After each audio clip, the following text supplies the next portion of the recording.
如果有一个人物，他抱负远大，却才能有限，明明是只牛耳的领导者，却最喜欢微操，明明有一副大好局面，结果被他的微操搞得乌烟瘴气，你会想起谁？不，他不是常凯申，他是余亮。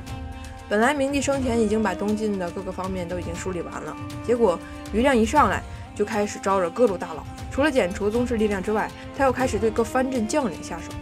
他的目的是什么呢？很简单，中央集权，或者换一种说法，给自己集权。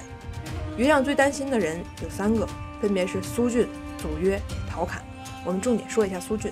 苏峻自从平定王敦之乱有功之后，便开始志得意满，对朝廷颇有轻视之心，还招纳江北的亡命之徒进入自己军营。每当朝廷给自己物资补给的稍有怠慢的时候，苏峻就会大发雷霆。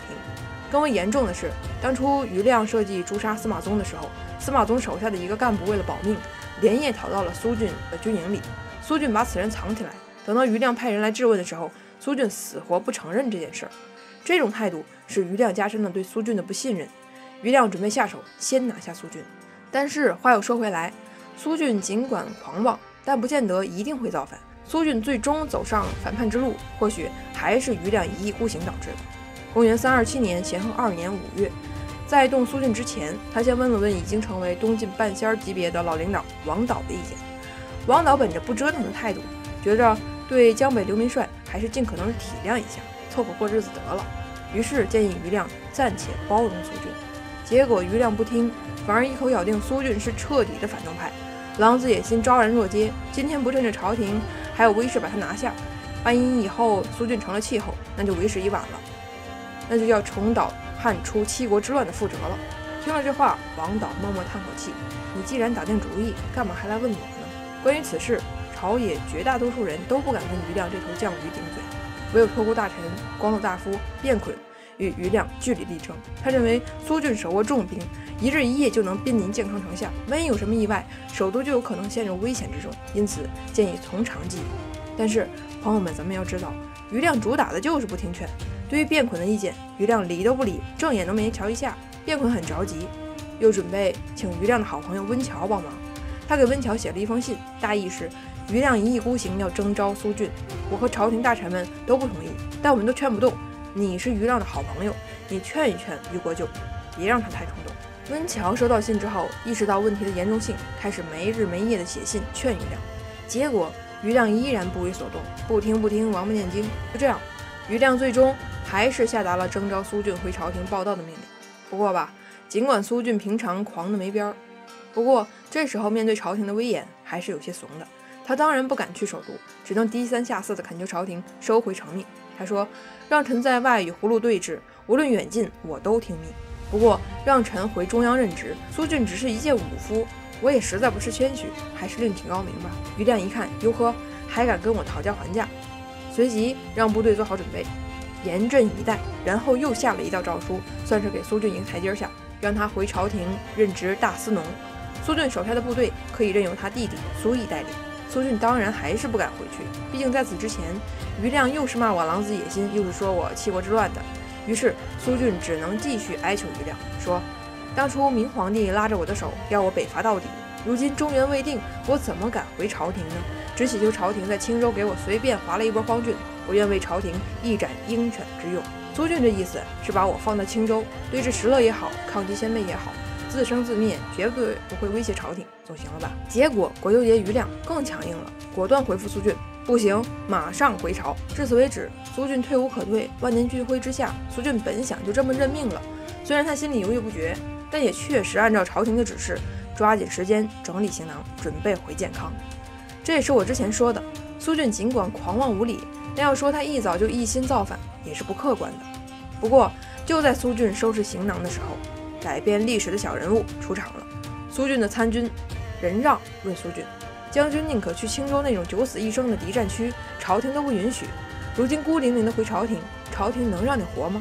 既然生路已尽，那不如拥兵自守。听到这话，苏峻恍然大悟，原来自己一直以来都被所谓的朝廷威胁吓破了胆，左怕右怕，到底无非一死，天天说我造反，我今天就真的造个反给你看看。随后苏峻拒绝了朝廷的征召，加紧备战，准备与朝廷，准确的说是余亮兵戎相见。听到苏峻拒绝征召之后，余亮还不死心，又派使者前往苏峻军营指责苏峻，希望以此让苏峻乖乖就范。苏峻的回答也是非常不客气，并且创造了一个山头廷尉的成语。苏峻回怼使者说：“余亮天天说我造反，我还有活路吗？我宁可在山头望监狱，绝不会在监狱望山头。你回去告诉余亮，当初国家危如累卵，如果不是我，恐怕那个晋家江山就要覆灭。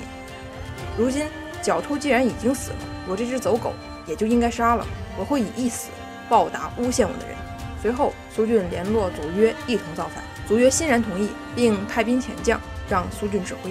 或许大家都有疑问，当初祖逖慷慨悲歌，北过长江，横扫冀朔，他弟弟祖约为什么要做乱臣贼子呢？这其实有两方面的原因，一个主观，一个客观。主观上，祖约认为哥哥祖逖为北伐军第一军，自己又在王敦之乱中有勋功，身份地位应该不在西涧便捆之下，结果不仅没像这俩人一样进入顾命大臣名单，甚至连开府的资格都没有。其中始作俑者必定是余亮。除了祖约贪财善妒的内因之外，祖约最终造反还有外因。当年后赵时称大举进攻寿春，祖约不敌，连连向朝廷上表请求救兵，结果当时主持朝政的余亮却拒不出兵，任由祖约的部队被胡人围攻。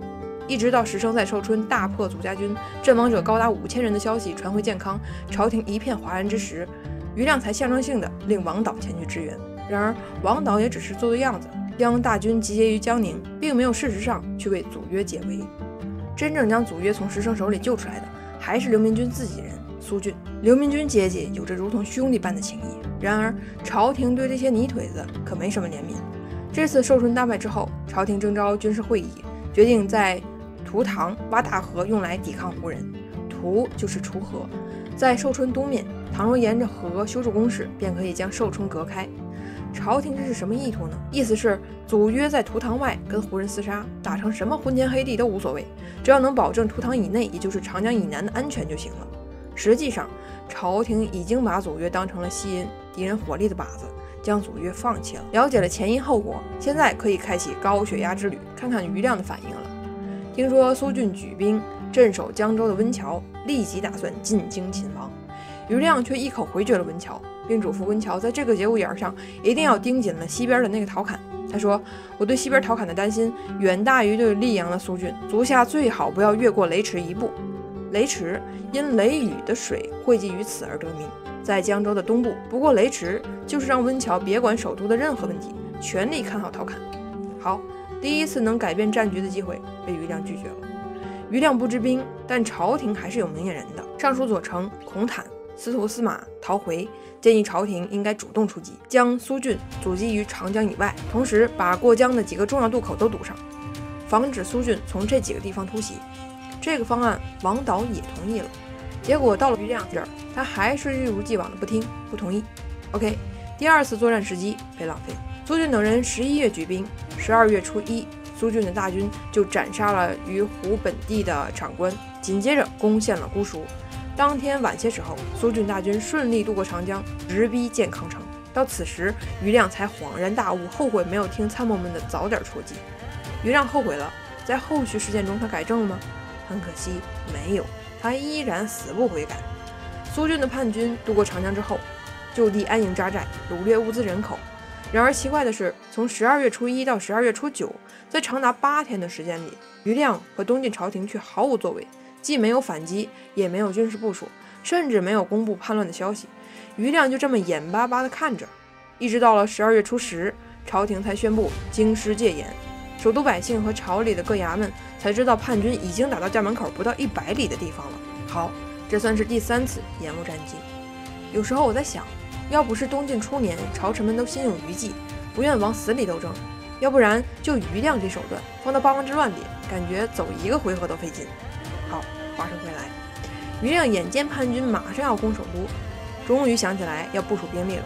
然而这个布置却非常令人无语，仅仅是免除苏峻溧阳太守的职位，改任左卫将军赵胤为溧阳太守，然后派遣司马刘进入慈湖，命令自己弟弟余毅以布衣身份统领数百人镇守石泽城，就没了。